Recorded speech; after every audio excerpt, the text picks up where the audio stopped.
everyone, Elisa with Jots Designs. In this video, I'll be working with some items from the Let's Resin UV resin kit. It comes with 250 grams of UV resin, a small UV lamp, and it folds out and it's very easy to take it with you if you need to take it with you somewhere. A silicone mold that has various shapes that are perfect for jewelry, as well as an assortment of various shaped open and closed back bezels, some translucent tape that you would use for the bezels, like the open back ones, or even just to keep them secure. And I've got a little cutting mat that I've taped some aluminum foil on, and this will just help to bounce the light around more while curing. The kit also comes with a little silicone cup. You also get some tiny dried flowers, glitter, and little chunky glitter like transparent mylar. There's also a sheet of space stickers. And I'll be adding some alcohol ink. This is a Copic refill in Nile Green, which is G07. I've got a long lighter to pop the bubbles. The kit came with some tweezers, and I'll also use some silicone brushes to move bubbles when I need to.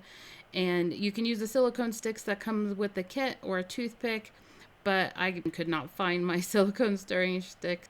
I've got a little plastic makeup spatula to stir the alcohol ink into the resin with. The kit also comes with some earring hooks and jump rings, as well as keychains and necklaces. It's really all you need to get started with making some fun UV resin jewelry, keychains, and other items. I don't show it here, but it does come with great instructions, and it even shows ways you can make some items with the items in the kit. I've always got 91% isopropyl alcohol to clean off any uncured resin from my gloves or surfaces if I mess up somewhere. And of course, lots of paper towel pieces off to the side. Okay, to start, I am going to be using the green and white glitters. I'll add a bit of the UV resin to the cup, 1 drop of the alcohol ink. You want to be very sparing when using alcohol inks, as it doesn't always play nice with the resin and could cause it to not cure correctly. Then I'll add tiny amounts of the glitter, and again here you don't want too much because you can cause it to be too opaque, and that will then cause the UV resin to have a hard time curing correctly also. I'm going to use this green color in these leaves here in the mold. I'm not filling the cavities all the way up, but maybe 2/3 of the way. Using the silicone brush, I'm just going along the edges and pulling away any bubbles that may be stuck to the edges and making sure I pull them up close to the surface. If you don't do this, you'll be left with little tiny holes in the edges of your pieces. Then I'll take the long lighter and pop the surface bubbles, and I'll repeat those steps if I need to, and then I'll cure it. This lamp that comes with the kit stays on for 1 minute at a time. And the instructions say to cure for 90 to 60 seconds, but I tend to like to be on the safe side and do a little bit longer, so I'm going to do 2 minutes each time I cure. The nice thing with the little silicone cup that comes with it, and the plastic makeup spatulas too, is that you can cure the resin on them and then just peel it off. With the little silicone cup, I'll wipe it out, like with a paper towel, and then I can turn it inside out and even use some extra tape to get all the extra little pieces off, and it's clean and ready to go. For the second ones I'm doing, I grabbed some more alcohol ink, and this one is the Prussian Blue, which is B39.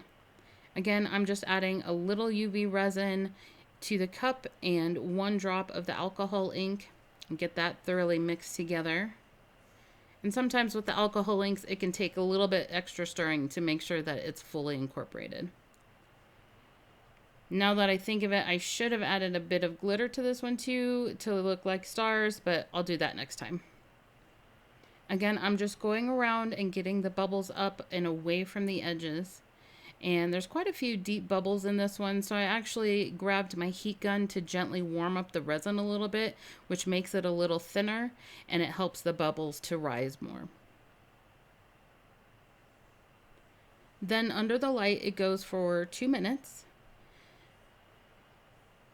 You can go longer than 2 minutes if you need to or you want to. It really won't hurt the resin, but in the quantity of one like this, they do get quite warm, which is normal.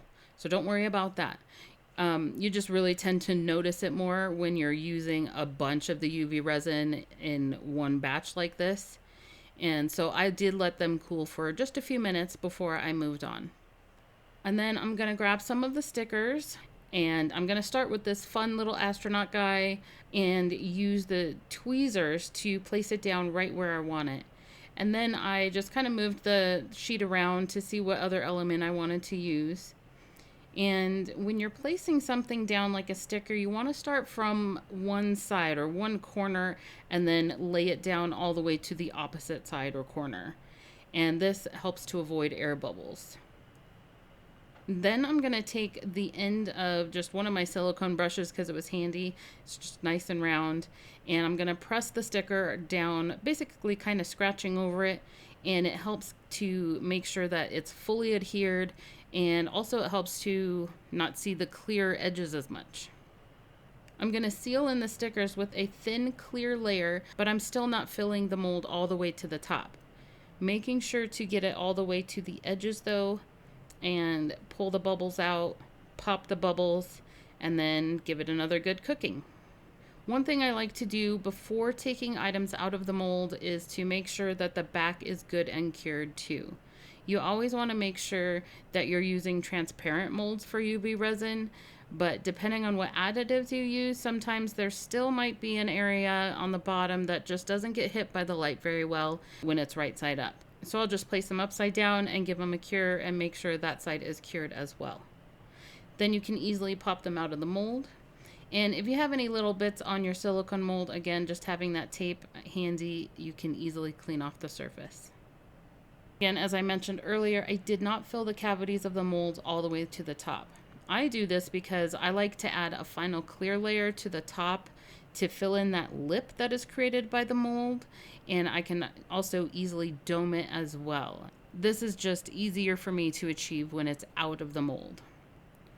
So with both sets, I just add a little bit of resin and pull it out towards the sides with my silicone brush, making sure I don't push too much that it will break that edge tension and flow over. It's always best to start with little amounts because it's easier to add more if you need, then take it away.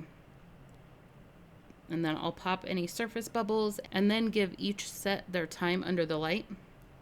I think they turned out cute. The leaves have just the right amount of sparkle I was going for. Now I'm going to show you how you can do one of the open back bezels. I'm just going to grab a bit of the tape that came with the kit and tape it down over the aluminum foil. But of course, as soon as I put it down, I noticed a problem. The ring bail at the top sticks out past the edge of the frame, so it will not lie flat, and so the tape won't stick to it right. So I grabbed a ceramic tile I had handy, thinking just lying that ring over the edge. It's a good idea, but the edge of the tile is a little rounded, so it still wasn't lying flat. So I just grabbed the cutting mat again, and now you can see that the frame is sitting flush to the mat, so it'll be easily sealed by the tape. And then just make sure it's pressed down very well. I'm going to use the leftover blue that I have and warm it up just a little bit with the heat gun to help get rid of some of the bubbles or help them rise a little bit easier before I pour. And of course there's still some extras in there, so I'll just fish those out as well. And then same with the molds, I'm not filling the entire frame up. This blue is just a background color, so it's a very thin layer. Then I just want to make sure this layer is set, so I will cure only for 1 minute. I'll add a little bit of resin and get that spread out. And again, I'm still not filling up the frame fully here, but enough so that the flower and the little greenery that comes with it will be covered fully. Like the stickers, I'll add each by starting on one edge or corner and then laying it down to the opposite side to avoid getting extra bubbles underneath. And then I'll gently tap down all over until it's covered with the resin and placed exactly where I want them. I'll get that cured, and the last part on this side will be to add a little bit of a doming layer. This will fill in the rest of the frame and give it just a little bit of a dome. I didn't want a huge one, but just a little. And I do take the resin out over the metal and right up to the edge of the metal there. And then I'll let that cure. Like the others, I'll cure the back as well before removing it from the tape, especially since I didn't have the shiny aluminum foil behind it. This tape is awesome and it doesn't leave a residue that you have to clean off, which is a huge bonus. To finish off the piece, I'm going to add a thin layer on the back, not enough to dome, but just enough to make it clean and even. And again, I'm going over the metal itself right up to the edge. And then I'll give that a final 2 minutes under the lamp and it's done. Well, how cute is that? All right, now to get them finished, the way the necklaces are, I'd actually have to take one of the ends apart to be able to get it through that ring bail on the pendant. And since the kit only comes with silver pieces, I grabbed the jump rings that I have and picked one out that is the same color as the pendant. I grabbed some bent nose and regular chain nose pliers that I have, and I twist the jump ring to open, and that avoids distorting it. Slip on the pendant and the necklace, and just twist the jump ring closed, and it's done. For the spacey ones, I'm going to make them into a keychain. The jump rings that came with the keychains just aren't the right size for this particular shape and the depth of resin that I made it. So I grabbed some larger ones from the box of jump rings that I have, and those work just fine. If you have some bits on the edges that you would like to clean up, you can use a nail file and easily sand those off. Then for the leaves, I'm going to make some earrings. The jump rings that came with the kit and the ear hooks worked great for this shape and the depth of resin. I found though that if I put the ear hooks on as they are, they would not fall the way that I'd actually want them to lay on a person. They'd basically be sideways. And so to fix that, I just grabbed a pair of my pliers, held on to the ear hook and the stem firmly, and then twisted that little ring at the end until the bottom is perpendicular to the ear hook, and then just make a little adjustments as needed. Instead of twisting it, I could have added another jump ring, but I didn't want to give them that extra length, so I just decided to adjust the ear hook itself.